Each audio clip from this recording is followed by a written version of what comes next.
KaraokeBooks. Ozma of Oz. Lyman Frank Baum. Audiobook. 2. The Yellow Hen. A strange noise awoke Dorothy, who opened her eyes to find that day had dawned and the sun was shining brightly in a clear sky. She had been dreaming that she was back in Kansas again, and playing in the old barnyard with the calves and pigs and chickens all around her. And at first, as she rubbed the sleep from her eyes, she really imagined she was there. Cut, cut, cut. Cod da cut. Cut, cut, cut. Cod da cut. Ah, here again was the strange noise that had awakened her. Surely it was a hen cackling. But her wide-open eyes first saw, through the slats of the coop, the blue waves of the ocean, now calm and placid, and her thoughts flew back to the past night, so full of danger and discomfort. Also she began to remember that she was a waif of the storm, adrift upon a treacherous and unknown sea. Cut, cut, cut. Cod da ww, cut. What's that? Cried Dorothy, starting to her feet. Why, I've just laid an egg, that's all, replied a small, but sharp and distinct voice, and looking around her the little girl discovered a yellow hen squatting in the opposite corner of the co-op. Dear me! She exclaimed, in surprise. Have you been here all night, too? Of course, answered the hen, fluttering her wings and yawning. When the coop blew away from the ship I clung fast to this corner, with claws and beak, for I knew if I fell into the water I'd surely be drowned. Indeed, I nearly drowned, as it was, with all that water washing over me. I never was so wet before in my life. Yes, agreed Dorothy, it was pretty wet, for a time, I know. But do you feel comfortable now? Not very. The sun has helped to dry my feathers, as it has your dress, and I feel better since I laid my morning egg. But what's to become of us, I should like to know, afloat on this big pond? I'd like to know that, too, said Dorothy. But, tell me, how does it happen that you are able to talk? I thought hens could only cluck and cackle. Why, as for that, answered the yellow hen thoughtfully, I've clucked and cackled all my life, and never spoken a word before this morning, that I can remember. But when you asked a question, a minute ago, it seemed the most natural thing in the world to answer you. So I spoke, and I seem to keep on speaking, just as you and other human beings do. Strange, isn't it? Very, replied Dorothy. If we were in the land of Oz, I wouldn't think it so queer, because many of the animals can talk in that fairy country. But out here in the ocean must be a good long way from Oz. How is my grammar? Asked the yellow hen, anxiously. Do I speak quite properly, in your judgment? Yes, said Dorothy, you do very well, for a beginner. I'm glad to know that, continued the yellow hen, in a confidential tone, because, if one is going to talk, it's best to talk correctly. The red rooster has often said that my cluck and my cackle were quite perfect, and now it's a comfort to know I am talking properly. I'm beginning to get hungry, remarked Dorothy. It's breakfast time, but there's no breakfast. You may have my egg, said the yellow hen. I don't care for it, you know. Don't you want to hatch it? Asked the little girl, in surprise. No, indeed. I never care to hatch eggs unless I've a nice snug nest, in some quiet place, with a baker's dozen of eggs under me. That's 13, you know, and it's a lucky number for hens. So you may as well eat this egg. Oh, I couldn't possibly eat it, unless it was cooked, exclaimed Dorothy. but I'm much obliged for your kindness, just the same." "Don't mention it, my dear," answered the hen, calmly, and began preening her feathers. For a moment Dorothy stood looking out over the wide sea. She was still thinking of the egg, though, so presently she asked, "Why do you lay eggs, when you don't expect to hatch them?" "It's a habit I have," replied the yellow hen. "It has always been my pride to lay a fresh egg every morning, except when I'm molting. I never feel like having my morning cackle till the egg is properly laid, and without the chance to cackle I would not be happy." "It's strange," said the girl, reflectively, "but as I'm not a hen I can't be expected to understand that." "Certainly not, my dear." Then Dorothy fell silent again. The yellow hen was some company, and a bit of comfort, too, but it was dreadfully lonely out on the big ocean, nevertheless. After a time the hen flew up and perched upon the topmost slat of the coop, which was a little above Dorothy's head when she was sitting upon the bottom, as she had been doing for some moments past.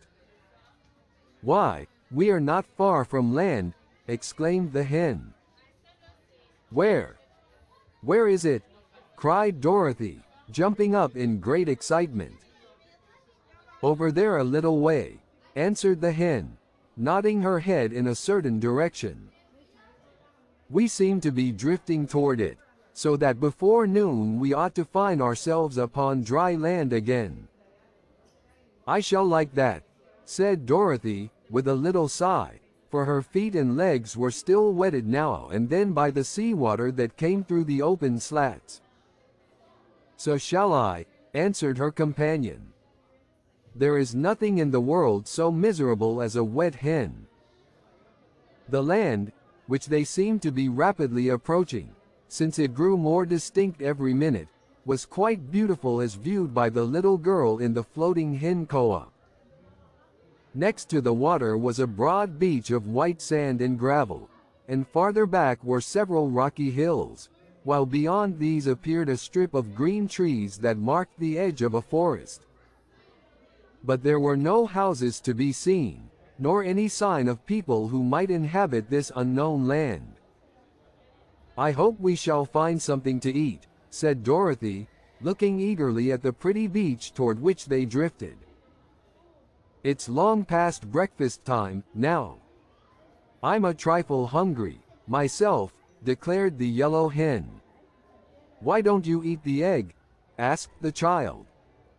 "You don't need to have your food cooked, as I do." "Do you take me for a cannibal?" cried the hen, indignantly.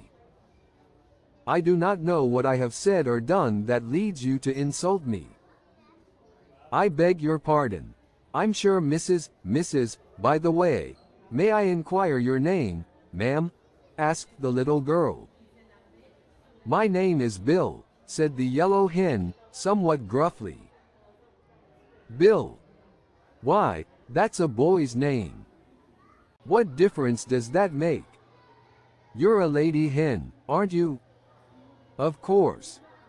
But when I was first hatched out no one could tell whether I was going to be a hen or a rooster. So the little boy at the farm where I was born called me Bill, and made a pet of me because I was the only yellow chicken in the whole brood. When I grew up, and he found that I didn't crow and fight, as all the roosters do, he did not think to change my name, and every creature in the barnyard, as well as the people in the house, knew me as Bill. So Bill I've always been called, and Bill is my name." "But it's all wrong, you know," declared Dorothy, earnestly, "and, if you don't mind, I shall call you Billina. Putting the ina on the end makes it a girl's name, you see." "Oh, I don't mind it in the least," returned the yellow hen. "It doesn't matter at all what you call me, so long as I know the name means me." "Very well, Billina. My name is Dorothy Gale, just Dorothy to my friends and Miss Gale to strangers." You may call me Dorothy, if you like. We're getting very near the shore. Do you suppose it is too deep for me to wade the rest of the way? Wait a few minutes longer. The sunshine is warm and pleasant, and we are in no hurry. But my feet are all wet and soggy, said the girl. My dress is dry enough, but I won't feel real comfortable till I get my feet dried. She waited, however, as the hen advised, and before long the big wooden co-op grated gently on the sandy beach and the dangerous voyage was over. It did not take the castaways long to reach the shore, you may be sure. The yellow hen flew to the sands at once, but Dorothy had to climb over the high slats. Still, for a country girl, that was not much of a feat, and as soon as she was safe ashore Dorothy drew off her wet shoes and stockings and spread them upon the sun-warmed beach to dry. Then she sat down and watched Billina, who was pecking away with her sharp bill in the sand and gravel, which she scratched up and turned over with her strong claws. "What are you doing?" asked Dorothy. "Getting my breakfast, of course," murmured the hen, busily pecking away.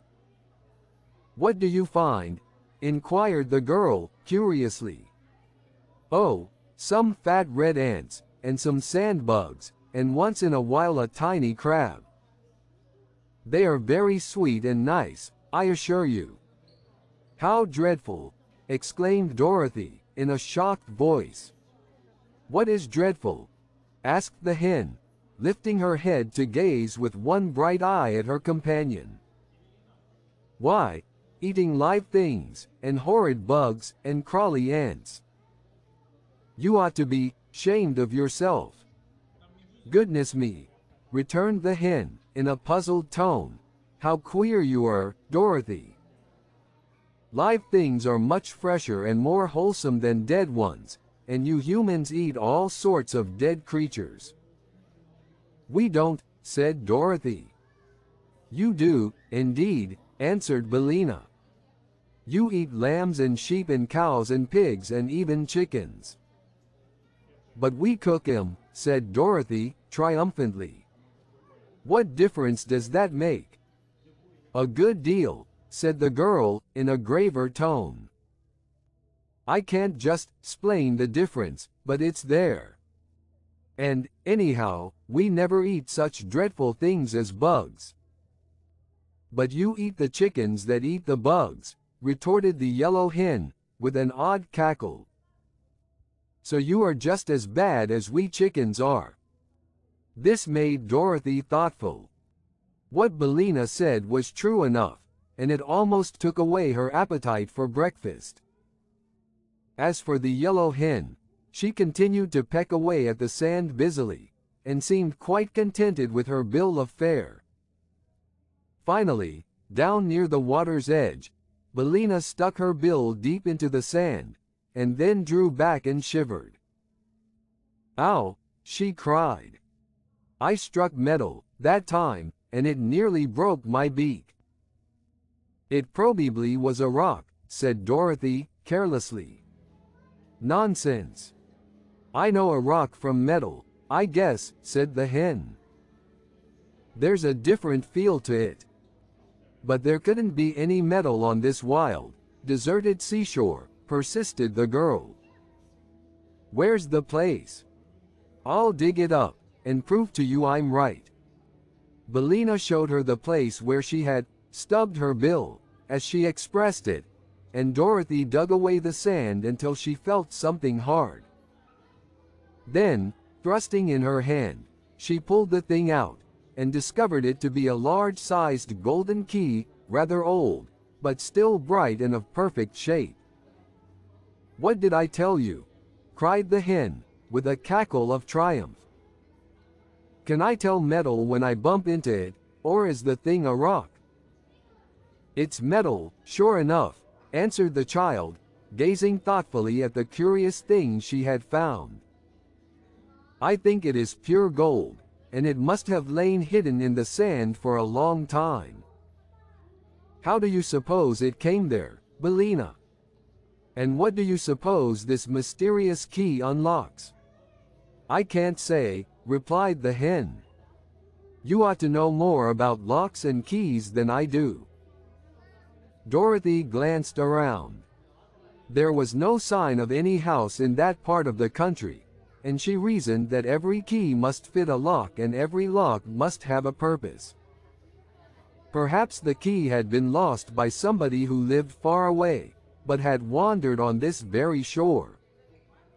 Musing on these things, the girl put the key in the pocket of her dress and then slowly drew on her shoes and stockings, which the sun had fully dried.